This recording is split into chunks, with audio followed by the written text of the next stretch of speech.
घने जंगल के बीचों बीच, जहां सूरज की रोशनी भी दरख्तों के घुने पत्तों से मुश्किल से गुजरती थी, एक बहुत पुराना लकड़ी का घर था। उस घर में बूढ़ी अम्मा रहती थी। पूरे गांव में उनके बारे में अजीब अफवाहें फैलती रहती थी, मगर कोई भी यकीन से कुछ नहीं जानता था। गांव वाले कहते थे कि अम्मा के घर के आसपास रात को सरगोशियां सुनाई देती हैं। एक शाम अम्मा चूल्हा जलाने के बाद लकड़ी जमा करने बाहर निकली। हवा बेहद ठंडी थी और दरख्तों के साए अजीब शक्लें बनाते थे। अम्मा जब वापस अपने दरवाजे तक पहुंचे तो उन्हें लगा किसी ने उनके पीछे से आहिस्ता सा नाम पुकारा है। अम्मा। वो रुक गईं, मगर पीछे कोई नहीं था। शायद वहम होगा, उन्होंने खुद से कहा और घर में चली गईं।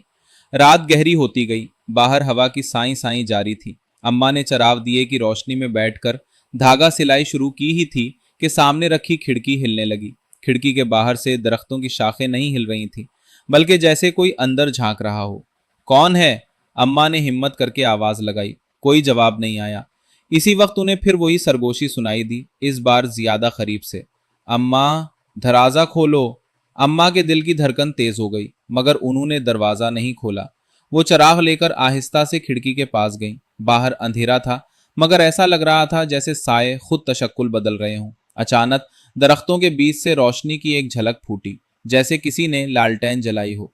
फिर एक नरम हंसी की आवाज आई। अम्मा ने कान लगाया तो महसूस हुआ कि यह आवाज किसी इंसान की नहीं, बल्कि जैसे खुद जंगल हंस रहा हो। वो फौरन पीछे हटी और दरवाजे पर मजबूत लकड़ी की चटखनी चढ़ा दी। इस रात साए देर तक घर के इर्द गिर्द घूमते रहे, मगर अम्मा अंदर महफूज रहीं।